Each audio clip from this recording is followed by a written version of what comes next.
There are a lot of reasons as to why a game can fail. From not having enough money to not having enough time to the manager being a git, tons and tons of things can kill a project before it makes it to release. But sometimes the truth of a project's failure isn't immediately clear and only comes out in post-mortem journalistic reports. So with that in mind, I'm Josh from WhatCulture.com, and these are the 10 real reasons why these video games failed. Number 10, it released way before it was finished, Knights of the Old Republic 2. You'll find that a common issue with Obsidian Studios' games is that they can be, well, unpolished. For one reason or another, they have a tendency to either release games before they're ready or release them in a state where heavy patching is required afterward. And one of the most famous examples of Obsidian's lackluster time management is Knights of the Old Republic 2. This one sits at the bottom of the list due to its reason being the simplest of them all. It was just flat out not finished in time for release. This resulted in a ton of bugs, some of them even game-breaking, and the story not feeling finished, mostly due to the third issue, which is that entire swaths of the game simply were unfinished. Now, the Star Wars fandom being what it is, naturally there are tons of free patches and mods for the game that more or less fix everything that can be fixed in this title. And they even expand on unfinished elements. But even after all of these years, they're just band-aids on an injury that needs a cast. Funnily enough, the same issue also hurt Fallout New Vegas, where the team were given a mere 18 months to craft a sprawling RPG. Like,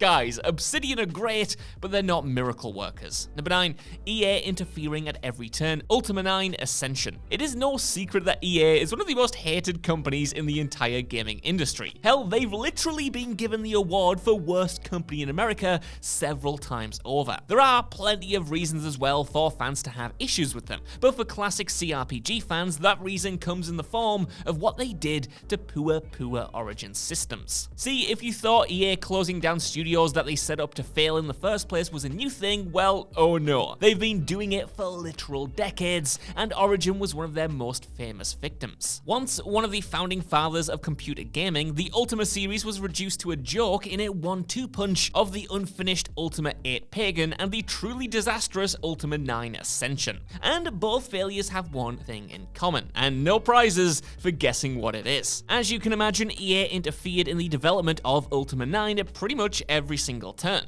From cutting development time to forcing them to use an engine Origin wasn't familiar with, to, of course, taking it out on Origin when the game came out, and of course, doubly, getting them absolutely eaten alive because of it. Number 8, trying to compete with Overwatch, BATTLEBORN. Overwatch conquered the world when it first came out, so, like with anyone foolish enough to drop a game the same weekend as a new Call of Duty, anyone who tried to compete with Overwatch in its first few years on release was doomed to failure. But still, that didn't stop 2K Games from trying anyway with BATTLEBORN. And to be fair, BATTLEBORN was fun in its own right, but to be frank, Overwatch at this time was still completely untouchable. BATTLEBORN, like Lawbreakers and other character-based arena shooters that came after it, simply didn't have a leg to stand on when it came to getting people into what many saw as a simple rip-off of a more successful product, which, you know, isn't a completely inaccurate view of what BATTLEBORN was. Number 7, Prey was forced to be a reboot, Prey. Prey 2017 is one of the best games of the last generation. As a sci-fi immersive sim, there's been nothing quite like it recently that focuses so much on player agency and allowing them to mess with the systems to incredibly creative results. Sadly, only me and a handful of other superfans actually think that, because Prey absolutely tanked sales-wise, rendering it a financial failure in the eyes of publisher Bethesda. However, the reason for that failure to resonate with fans could be down to a simple issue: the name. See, Prey is broadly a reboot of the Prey franchise, which is itself kind of not a franchise anyway because Prey 2 was famously cancelled, but I digress. However, this new version had little to do with the last, sharing no characters and changing the gameplay around. Consequently, many fans were left scratching their heads wondering why this was even called Prey in the first place. Throw in some frustration that the original Prey 2 was never made, and there was plenty of confusion over what the game actually was. However, it was revealed that the developers never actually set out to make a Prey Prey game in the first place when they sent their initial pitch in. According to the no-clip documentary released on the game, calling it Prey at all was the only way it would ever get made, a concession the studio made to the publisher to see their vision out. Number 6. Severely mismanaged releases. Destiny. The development of the original Destiny is a case study in how Murphy's Law can be a developer's worst nightmare. Basically, everything went wrong while making this game, and at the worst possible time that it could have gone wrong. But even a game with this troubled in development could have salvaged itself if it got its release down pat. But yeah, it didn't get that right either. Destiny's launch was riddled with problems that took way longer to solve than it should have. One of the biggest albatrosses around the neck of the initial launch, though, was the head-scratching decision to more or less nix the entire story before the game launch, a mere 6 months according to a great report from journalist Jason Schreier. The developers would, of course, remedy this over the coming months, but an already controversial release was given an even higher uphill battle to fight because of this. It's no wonder that Bungie made an entire sequel with the sole purpose of calling a do-over, and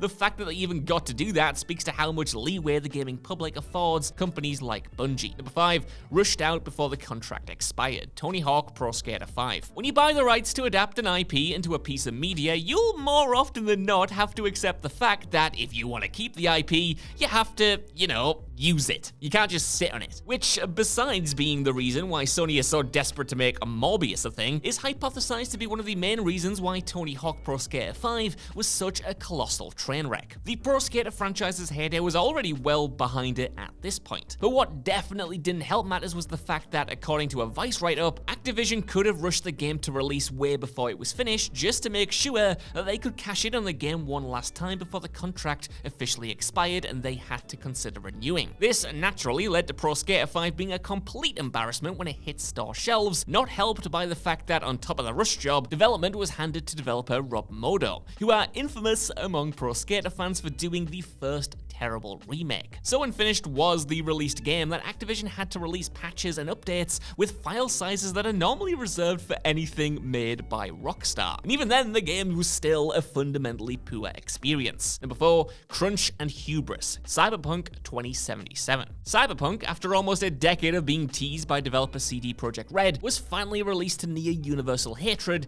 at the end of 2020. In the aftermath, journalists, desperate to learn why CD Projekt Red, once the golden boy of Western RPGs, had failed so spectacularly, latched onto the intense crunch that the studio allegedly forced the dev team to endure in order to meet its release schedule. The story goes that the developers assumed that they'd probably finish work on the game in 2022. So when a 2020 release date was announced, they couldn't believe how much work they had ahead of them. And that definitely was part of the reason the game turned out to be such a mess, but it goes deeper than that. See, CD Projekt Red made The Witcher 3, one of the most beloved and acclaimed RPGs ever made. And because of that, the heads of development got into their heads that they were the top dogs and that nobody could touch them. That kind of mindset is poisonous to any kind of art creation though, let alone video games. Add the intense crunch of its dev team on top of that, as well as a creative vision that apparently couldn't decide whether the game should be The Witcher or GTA, and you get a toxic cocktail that led to one of the biggest embarrassments of any video game company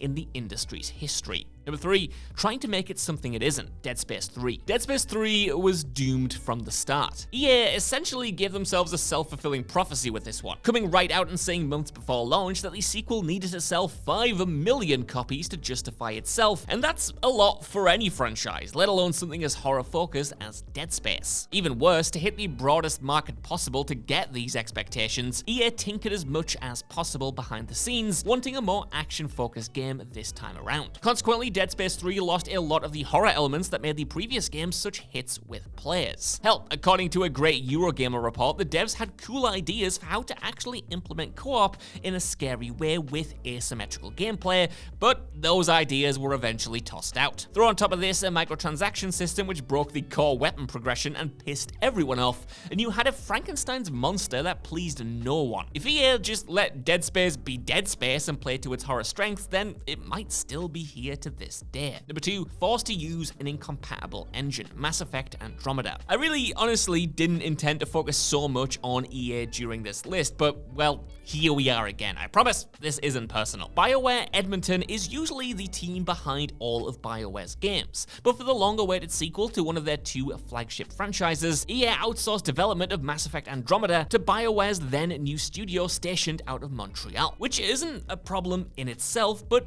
EA couldn't leave well enough alone. Instead, the company apparently interfered with development at practically every step. Most notably, like with Dragon Age Inquisition, they forced the team to use the Frostbite engine, so that EA could avoid having to pay royalties for using a different one. Now, the Frostbite engine itself is a perfectly great piece of kit, but it's hardwired for first-person shooter games. So, what this means is, when it's used to create first-person shooter games, say like DICE's Battlefront 2, the engine absolutely soars. But when applied to third-person RPGs like Dragon Age Inquisition or Mass Effect Andromeda, well, it kind of falls flat on its face because it wasn't built to build those games. Now, BioWare Edmonton had enough experience with Frostbite to kind of figure out how to get Inquisition over the finish line just about intact. But this was not a luxury afforded to BioWare Montreal, again according to another Jason Schreier report. Apparently this team had to figure out how to make this engine made for strictly first-person shooters work on a third-person RPG, while also making said third-person RPG. When you think of it like that, it's kind of a shock at all that this game wasn't a complete trash fire when it did release. It was just kind of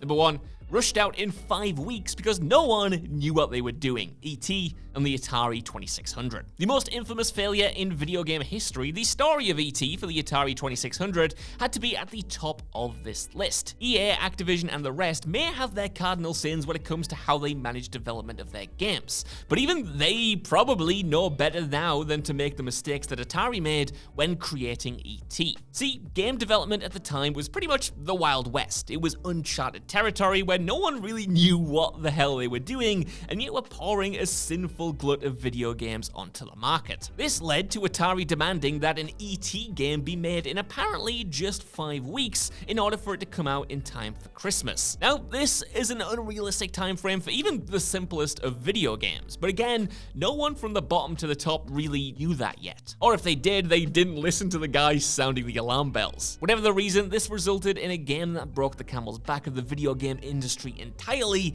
and crashed the whole thing. E.T. failed because no one was being careful with this then experimental new medium. And when you're traveling uncharted territory, someone's gonna fall into a bottomless pit that they just didn't know was there. And it almost makes the game's content kind of prophetic in that regard. So that's our list. I want to know what you guys think down in the comments below. What do you think of the failures of this game, whether it was in terms of quality or the financials? And do you actually like any of them? Is there any other one who likes Prey as much as I do? Either way, I'm rambling, but while you're down there, could you please give us a like, share, subscribe, and head over to WhatCulture.com for more lists and news like this every single day. Even if you don't though, I've been Josh. Thanks so much for watching, and I'll see you soon.